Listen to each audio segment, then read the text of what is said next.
सर्वेषां कृते नमो नमः। वयं संस्कृतविषये व्याकरण उपविषयः पठितवत्यः। आजकल हम संस्कृत विषय में व्याकरण उपविषय को पढ़ रहे हैं, जिसमें हमने इससे पहले आत्मनेपदीय धातु रूप मैंने आपको समझाई। कक्षा भी चली तो उसमें भी समझाया मैंने ऑनलाइन कक्षा में, और वीडियो भी आपके लिए भेजी गई थी। आपने उस वीडियो को सुनी होगी। और इन धातु रूपों को मैंने कहा था कि याद करना है, इसीलिए ये धातु रूप हमारे वाच्य परिवर्तन में कार्य करते हैं। तो वाच्य परिवर्तन में आज हम देखते हैं, जो हमारा जो व्याकरण का जो टॉपिक है वो है वाच्य परिवर्तन। अब हम वाच्य परिवर्तन आज हम थोड़े से इसके बारे में जानेंगे कि वाच्य परिवर्तन है क्या, किसे हम वाच्य परिवर्तन कहते हैं, ये कितने प्रकार के होते हैं और कौन कौन से हमारे वाच्य। ठीक है, तो इतना हम जानेंगे इस वीडियो में। वाच्य परिवर्तन केवलम लट लकार है, केवल लट लकार में वाच्य परिवर्तन में सिखाऊंगी आपको। तो यहाँ देखिए किसी एक, अब देखिए पहले वाच्य किसे कहते हैं। ठीक है, पहले वाच्य को जान लें, फिर परिवर्तन। तो हम जैसे कर्तृवाच्य है, कर्मवाच्य है, भाववाच्य है, उनको क्या करते हैं, अलग अलग उसमें परिवर्तन करते हैं। तो वाच्य हम जान लें कि वाच्य हम किसे कहते हैं। किसी एक ही बात को कई प्रकार से कहा जा सकता है, अथवा बात को कई प्रकार से कहने के ढंग को हम क्या करते हैं, वाच्य कहते हैं। हम कोई बात कहते हैं और वो हमारा ढंग कैसा है कहने का। ठीक है, हम कहते हैं, जैसे हम मान लो मैं अभी कह रही हूँ कि मैंने खाना खा लिया। इस तरीके से अगर मैं अपनी बात को रखती हूँ आपके समक्ष, मेरा ढंग है कि मैंने ऐसे करके कहा आपसे कि मैंने खाना खा लिया। ठीक है, ये बात मैं दूसरी तरीके से भी आपको समझा सकती हूँ, आपको कह सकती हूँ। क्या कह सकती हूँ, मेरे द्वारा खाना खाया गया। ठीक है, मेरे द्वारा खाना खाया गया, मैंने खाना खा लिया, हमने खाना खा लिया। इस तरीके से हम कहीं एक वाक्य को कितने प्रकार से भी हमारा जो बोलने का ढंग होता है, हम उसे ही क्या करते हैं, क्या कहते हैं, वाच्य कहते हैं। वाच्य के नाम से जाना जाता है कि किसी एक ही बात को, मैंने कहा ना मैंने खाना खा लिया, या मुझे पढ़ना है, मेरे द्वारा अभी पढ़ा जाना है। ठीक है, मैंने पढ़ लिया है। इस तरीके से हम एक बात को कहीं ढंग से कह सकते हैं, उसी को हम क्या कहते हैं, वाच्य कहते हैं। ठीक है, सबसे पहले हम वाच्य को जान लें, फिर हम वाच्य परिवर्तन करना सीखेंगे। किसी एक ही बात को कई प्रकार से कहा जा सकता है, अतः बात को कई प्रकार से कहने के ढंग को क्या कहते हैं, वाच्य कहते हैं। दूसरे शब्दों में अगर वाच्य की परिभाषा ली जाए तो क्रिया का वह रूप जिससे यह बोध होता है कि क्रिया को मूल रूप से चलाने वाला कर्ता है, कर्म है या भाव है, वो क्या कहलाता है, वाच्य कहलाता है। ठीक है, कर्ता कौन है, कर्ता हम हैं। हम क्या करते हैं, क्रिया को मूल रूप से चलाने वाला कौन है, कर्ता है। कार्य को करने वाला कौन है, कर्ता है। ठीक है, उसका जो कार्य क्रिया है वो क्या है, उसकी जैसे क्रिया क्या है, गच्छति जाता है, वो क्रिया करता है ना। ठीक है, और दौड़ता है, वो क्या है, क्रिया है। ठीक है, तो वह क्या कहलाता है, वाच्य कहलाता है। वाच्य में क्रिया को कहने का ढंग बदल जाता है। जो वाच्य होते हैं उसमें क्रिया की कहने का ढंग क्या हो जाता है, बदल जाता है, परंतु क्रिया का अर्थ और भाव नहीं बदलता है। जो क्रिया का अर्थ होता है, अर्थ तो वही निकलेगा ना। मैंने कहा खाना तो खा रहे हैं, मैंने कहा खाना खा लिया, मैंने कहा मैंने पढ़ना है, तो मतलब जो अर्थ होगा वही तो निकलेगा उसका, लेकिन उसको कहने का ढंग क्या होगा, अलग अलग होगा। तो क्रिया का अर्थ और भाव नहीं बदलता है। ठीक हो गया। जैसे छात्रः पुस्तकं पठति, अब ये एक छात्र क्या कर रहा है, पुस्तक पढ़ रहा है। देखिए, छात्रः पुस्तकं पठति, छात्र पुस्तक पढ़ता है। यदि इसी वाक्य को दूसरे ढंग से हम कह दें, ठीक है, अगर मैं इसी वाक्य को दूसरे ढंग से आपको कह दूं कि वाक्य किस प्रकार से बन सकता है, छात्रेण पुस्तकम पठ्यते, छात्र के द्वारा पुस्तक पढ़ी जाती है। मैंने कहा था ना, राम ने खाना खाया। ठीक है, और राम के द्वारा खाना खाया जाता है। अर्थ तो वही है कि वो खाना खाएगा, जब भी खाएगा, लेकिन अर्थ तो वही निकलेगा उसका, वो किताब पढ़ेगा। ठीक है, तो अर्थ वही निकलेगा कि छात्रः पुस्तकं पठति, छात्र पुस्तक पढ़ता है। ठीक है। अगर मैं ही इस वाक्य को दूसरे ढंग से बोलूं तो क्या लिखा, छात्रेण पुस्तकम पठ्यते, छात्र के द्वारा पुस्तक पढ़ी जाती है। अब जो ये पठ्यते शब्द हम देख रहे होंगे, ये हमने ये धातु रूप कहाँ पढ़ी, आत्मनेपद में। इसीलिए मैंने आपको पहले वाच्य परिवर्तन से पहले क्या कराया, आत्मनेपद धातु रूप कराया, ताकि हमारा वह इस कार्य जो हम वाच्य परिवर्तन करते हैं वहाँ यह कार्य करता है। ठीक है। अभी मैं आपको दोबारा से जब हम परिवर्तन करते हैं वहाँ भी बताऊंगी कि आत्मनेपद किस प्रकार से जुड़ा है। ठीक है। ये हो गया हमारा वाक्य को कहने का ढंग। अब इन दोनों वाक्यों का अर्थ एक ही है ही ना। इन दोनों अर्थों वाक्य तो अलग अलग हैं, अलग अलग ढंग है इनके कहने का, लेकिन अर्थ तो एक ही है। ठीक है।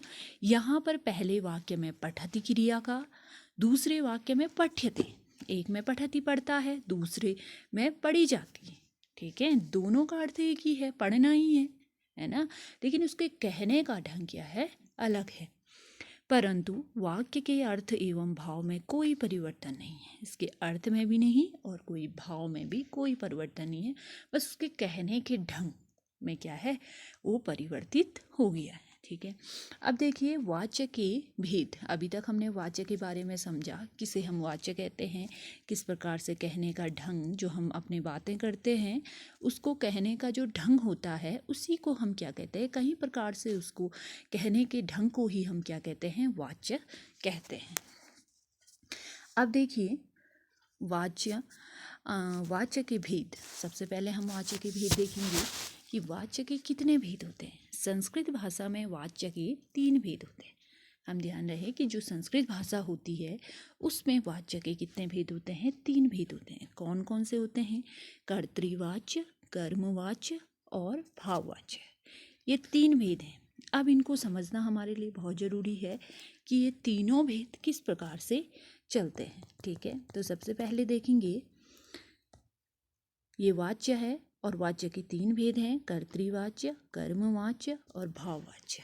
ठीक है। सबसे पहले हम जानेंगे कर्तृवाच्य के बारे में संक्षिप्त में, फिर हम नीचे उसके बारे में पढ़ेंगे। ठीक है। जो कर्तृवाच्य होता है उसमें जो प्रधान होता है वो कौन होता है, कर्ता। ठीक है। कर्ता इसमें क्या होता है, प्रधान होता है। कर्ता अर्थात जो कार्य करता है, मैं करता हूँ, आप करता हो, जो भी कार्य कर रहे हैं वो कौन है, कर्ता है। ठीक है। इसमें क्रिया का पुरुष, वचन, लिंग तथा विभक्ति कर्ता के अनुसार होंगे। कर्ता एक वचन का है तो उसकी पुरुष, वचन, लिंग तथा विभक्ति भी उसी के अनुसार चलेगी। ठीक है। फिर है कर्मवाच्य। कर्म प्रधान होता है इसमें, और इसमें जो कर्तृवाच्य होता है उसमें कर्ता प्रधान होता है। जो भी कार्य करेगा वो कर्ता के द्वारा किया जाएगा और उसमें कर्ता ही प्रधान होगा। अब कर्मवाच्य में क्या होता है कि कर्म प्रधान होता है। जैसे पढ़ना एक कर्म है, खाना एक कर्म है, हमारे हाथ ऐसी है और हम सोचते हैं कि हमारे मुंह में खाना चले जाए, चला जाएगा, नहीं चला जाएगा। जब तक हम कोई कर्म नहीं करेंगे वो खाना हमारे मुंह में नहीं जाएगा, जब तक हम पढ़ेंगे नहीं वो हमें ग्रहण नहीं होगा। ठीक है। तो इस जो कर्मवाच्य होता है उसमें जो प्रधान होता है वो कौन होता है, कर्म प्रधान होता है। इसमें क्रिया का पुरुष, वचन, लिंग तथा विभक्ति आत्मनेपद में कर्म के अनुसार होंगे। आत्मनेपद जो धातु रूप मैंने आपको लिखाई वो जो कर्म जैसा होगा तो उसकी विभक्ति भी, उसका पुरुष भी, उसका लिंग भी उसी के अनुसार होगा। और वहाँ पे कौन से पद लगेंगे, कौन सी धातु रूप लगेगी, आत्मनेपद धातु रूप लगेगी, जो मैंने आपको कराया। अगला आता है भाववाच्य। भाववाच्य में भाव प्रधान होता है। हंसना, रोना, ये क्या है, एक भाव है हमारा, है ना। जैसे इसमें क्रिया सदा नपुंसक लिंग की होती है। इसमें जो क्रिया होती है वो नपुंसकलिंग होती है, न स्त्रीलिंग होती है। जो क्रिया होगी वो नपुंसक लिंग होगी। एक वचन या प्रथम पुरुष, एक वचन आत्मनेपद में ही होगी इसकी क्रिया। ठीक है। एक वचन या प्रथम पुरुष, एक वचन आत्मनेपद में ही होगी। अब ये आपको समझने में थोड़ा कठिन लगेगा। जब हम वाच्य परिवर्तन करेंगे तो बहुत ही सरल हमारे वाच्य परिवर्तन हैं, कोई कठिन नहीं है। ठीक है। अब देखिए सबसे पहले हम संक्षिप्त में देखते हैं कर्तृवाच्य। अब कर्तृवाच्य की परिभाषा किसे कहते हैं? कर्तृवाच्य जिन वाक्यों में कर्ता प्रधान होता है, मैंने बताया आपको, और क्रिया के द्वारा मुख्य रूप से कर्ता का ही वर्णन किया जाता है। जो क्रिया होती है उसमें मुख्य रूप से किसका वर्णन किया जाता है? कर्ता का ही वर्णन किया जाता है, कर्तृवाच्य कहलाता है। वो क्या कहलाता है? हमारा कर्तृवाच्य कहलाता है। इसमें अकर्मक और सकर्मक दोनों प्रकार की क्रियाएं होती है। ठीक है, सकर्मक मतलब जैसे जिस क्रिया के प्रयोग में कर्म की आवश्यकता पड़ती है वो क्या कहलाता है? हमारा सकर्मक कहलाता है। जैसे कर्म की क्रिया में प्रयोग करने में किसकी आवश्यकता पड़ती है? कहा मैंने कर्म की। अब वो कर्म क्या है? ठीक है, उसे देखते हैं। उसे सकर्मक क्रिया कहते हैं। जैसे रामः पुस्तकं पठति, पुस्तक क्या है? उसका कर्म है ना, वो पढ़ना, उसका जो क्रिया हो रही है वो पठति हो गया। ये राम हमारा कर्ता है, ये पुस्तक इसका कर्म है, और ये पठति इसकी क्या है? क्रिया है। ठीक है, तो जो सकर्मक क्रिया होती है, जिस क्रिया के प्रयोग में कर्म की क्या होती है? आवश्यकता होती है, उसे हम सकर्मक क्रिया कहते हैं। राम पुस्तक पढ़ता है। ठीक है, जैसे मोहनः पत्रम लिखति, मोहन करता है, पत्रम उसका कर्म है और लिखति उसकी क्रिया है। मोहन पत्र लिखता है। इस प्रकार से वाक्य आएंगे। ठीक है, कर्तृवाच्य में।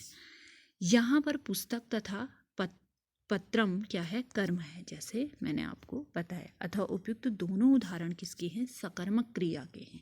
ये दोनों कर्तृवाच्य के उदाहरण हैं। मतलब इसमें कहा गया है कि कर्तृवाच्य, इसमें अकर्मक और सकर्मक दोनों ही क्रियाएं होती है। ये होगी हमारे सकर्मक। अब अकर्मक किसे कहते हैं? जिस क्रिया के प्रयोग में कर्म की आवश्यकता नहीं पड़ती उसे अकर्मक क्रिया कहते हैं। जैसे रामः सेते, राम सोता है। कोई इसमें क्या नहीं है? कर्म नहीं है। मोहिनी लज्जते, क्रिया और सिर्फ क्या है? कर्ता है इसमें। इन दोनों उदाहरणों में कर्म नहीं है, अतः ये क्या है? अकर्मक है। पहचान करने के लिए बताया जा रहा है। ठीक है, ये क्या है? अकर्मक है। यहाँ पे कर्म नहीं है, सिर्फ कर्ता और क्रिया चल रहे हैं। कर्तृवाच्य में कर्ता प्रथमा विभक्ति में होता है। जब कर्तृवाच्य हम करते हैं वो किस में होता है? प्रथमा विभक्ति में होता है। कर्म द्वितीय विभक्ति में तथा, ठीक है, कर्तृवाच्य में जो कर्ता होगा, जो करने वाला होगा, वो प्रथमा विभक्ति में होगा। जैसे रामः बालकः, ठीक है, बालिका, ये क्या होंगी? प्रथमा विभक्ति की होगी। ठीक है, और जो कर्म होगा वो द्वितीय विभक्ति का होगा। जो कर्म होगा, जैसे पुस्तकम हो गया, पत्रम हो गया, भोजनम हो गया, ये कर्म है। ठीक है, तो ये किस में होगा? हमारा द्वितीय विभक्ति में होगा। क्रिया के पुरुष एवं वचन कर्ता के अनुसार चलेगा। अगर कर्ता एक वचन का है तो क्रिया भी एक वचन की ही होगी। जैसे रामः पुस्तकम पठति, राम एक है तो क्रिया भी एक ही होगी, पठति ही होगी, पठन्ति नहीं होगा, क्योंकि राम तो एक ही है ना, वो पढ़ता है, वो पढ़ते नहीं। तो इस प्रकार से हमारा चलता है। ये हम आज की वीडियो में इतना ही समझते हैं। इस वीडियो को हम बार बार सुनेंगे और देखेंगे कि आज हमने कर्तृवाच्य समझा, वाच्य समझा, वाच्य के भेद समझे, इनको हमने समझा। और इस वीडियो के बाद में अगली वीडियो में आपको कर्मवाच्य और भाववाच्य समझाऊंगी। अस्तु, नमो नमः, धन्यवाद।